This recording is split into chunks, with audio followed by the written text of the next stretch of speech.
Dans cette vidéo, vous allez en apprendre davantage sur l'insuffisance cardiaque. Le cœur est un organe de la taille d'un poing qui agit comme une pompe pour envoyer du sang riche en oxygène dans tout le corps. Des signaux électriques réguliers et rythmiques permettent au cœur de pomper le sang. Le cœur a 4 cavités, 2 chambres supérieures, appelées oreillette droite et oreillette gauche, 2 chambres inférieures, appelées ventricule droit et ventricule gauche. Le terme d'insuffisance cardiaque ne signifie pas que votre cœur s'est arrêté de pomper, mais plutôt que votre muscle cardiaque n'est pas en mesure de pomper suffisamment de sang pour répondre aux besoins de votre organisme.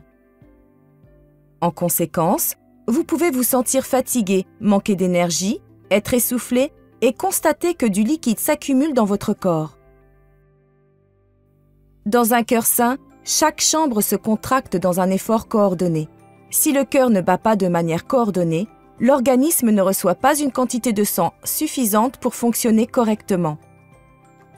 Au cours de l'insuffisance cardiaque, le cœur essaie de compenser la perte de puissance de pompage, ce qui peut modifier sa forme et entraîner un battement cardiaque non synchronisé et inefficace.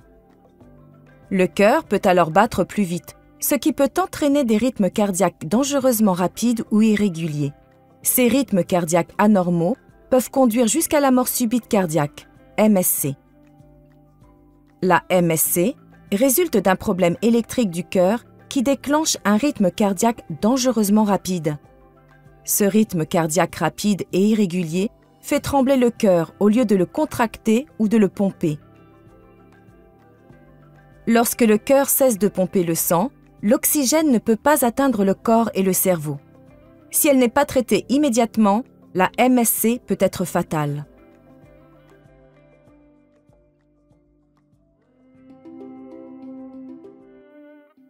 L'insuffisance cardiaque est une maladie évolutive. Votre médecin peut vous proposer diverses options thérapeutiques susceptibles de ralentir la progression de la maladie, de renforcer votre cœur et d'améliorer votre qualité de vie.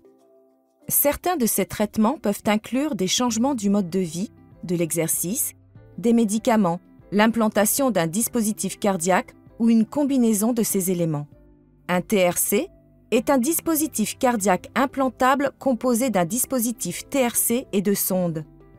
Le dispositif TRC est un boîtier étanche qui contient une batterie et un minuscule ordinateur. Il est relié au cœur par plusieurs sondes. Les sondes sont des fils électriques isolés, fins et souples, de la taille d'un spaghetti, qui partent du dispositif TRC pour atteindre des zones spécifiques de votre cœur. Elles transmettent l'impulsion électrique du dispositif TRC au cœur et relaient également des informations sur l'activité du cœur au dispositif TRC. Un dispositif TRC surveille votre rythme cardiaque 24 heures sur 24 et envoie des impulsions électriques pour stimuler les chambres inférieures de votre cœur, ventricule, afin de les aider à battre selon un rythme plus coordonné, ce qui améliore la capacité du cœur à pomper le sang et l'oxygène plus efficacement dans le corps. En réponse à des rythmes cardiaques anormaux, un dispositif TRC peut également fournir les thérapies suivantes. Thérapie de stimulation. Des impulsions électriques sont délivrées au cœur lorsque son propre rythme est trop lent ou irrégulier.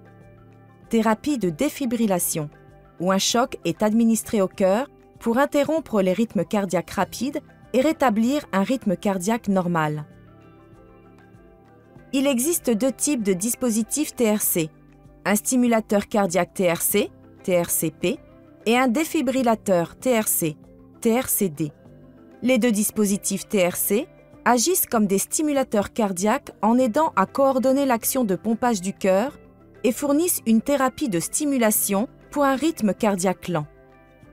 Un dispositif TRCD peut également traiter les rythmes cardiaques rapides. Tous les appareils de thérapie de resynchronisation cardiaque sont conçus pour utiliser 3 sondes.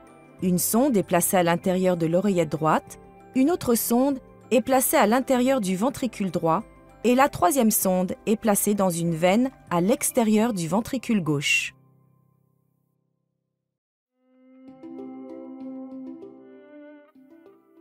Le jour de l'intervention, votre équipe soignante vous aidera à vous préparer à l'opération. La procédure a lieu dans une salle de cathétérisme, où sont effectuées les interventions chirurgicales mini-invasives.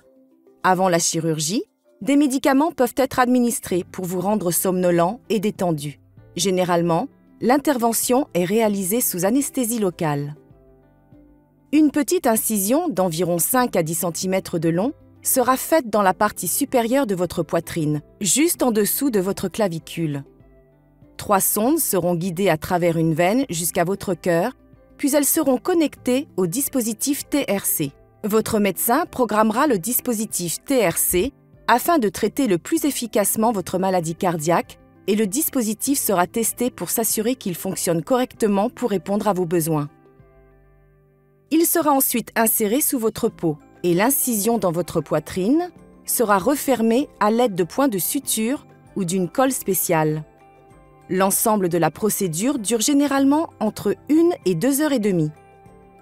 La plupart des gens rentrent chez eux le jour même ou le lendemain de l'intervention. La durée de votre rétablissement varie généralement. Les patients reprennent leur routine en 6 à 8 semaines. Suivez les instructions de votre médecin et laissez-vous du temps pour vous habituer à votre dispositif TRC.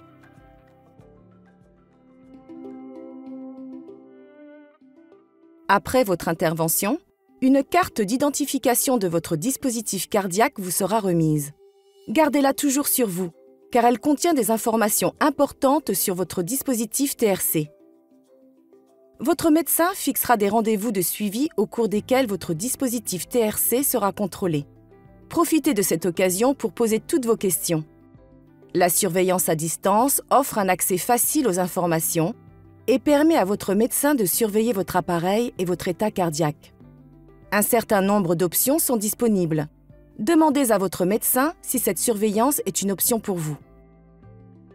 Il y a quelques précautions pour les personnes vivant avec un dispositif TRC, comme garder une distance de 15 cm minimum entre votre stimulateur et votre smartphone ou des objets contenant des aimants par exemple. Tant que votre médecin n'a pas d'objection, vous pouvez reprendre toutes les activités que vous aimiez avant d'avoir votre dispositif TRC.